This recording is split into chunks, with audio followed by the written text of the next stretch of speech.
প্রতিদিন পড়ে যাচ্ছি, বাট কোথায় ভুল করছি বুঝতে পারছি না। যে প্রশ্নে কনফিউশন হয় সেগুলো কি আবার প্র্যাকটিস করা যাবে? আগে যেগুলো স্কিপ করেছি সেগুলোর উপর আলাদা করে পরীক্ষা দেওয়া যাবে? হ্যাঁ, এবার সবই সম্ভব স্মার্ট সহায় অ্যাপে কাস্টমাইজড এক্সাম ফিচারের মাধ্যমে।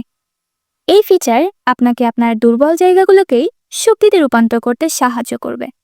চলুন দেখি কিভাবে খুব সহজে আপনি নিজের মতো করে এক্সাম দিতে পারবেন। প্রথমে সাব ক্যাটাগরি সিলেক্ট করব।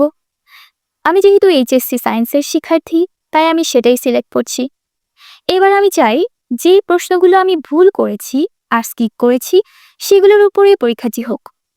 তাই ওই অপশনগুলো সিলেক্ট করে অ্যাপ্লাইতে ক্লিক করলাম। এরপর এক্সাম সোর্স সিলেক্ট করব। একটা, একাধিক কিংবা চাইলে সবগুলোই নেওয়া যাবে। আমি এখানে সবগুলো সিলেক্ট করে নিচ্ছি। এক্সাম টপিক বা চ্যাপ্টার আলাদাভাবে কিংবা একসাথে নেওয়া যাবে। আমি এবারও সব সিলেক্ট করে নিচ্ছি। এবার এক্সামের সময়, প্রশ্নের সংখ্যা আর নেগেটিভ মার্কস কনফিগার করতে পারি। আমি এখন বাই ডিফল্ট যেখানে আছে সেভাবেই রেখে দিয়ে অ্যাপ্লাইতে ক্লিক করছি। এক্সাম দেওয়া শেষে সাবমিট বাটনে ক্লিক করলেই আমার রেজাল্ট একদম ডিটেইলে দেখাবে।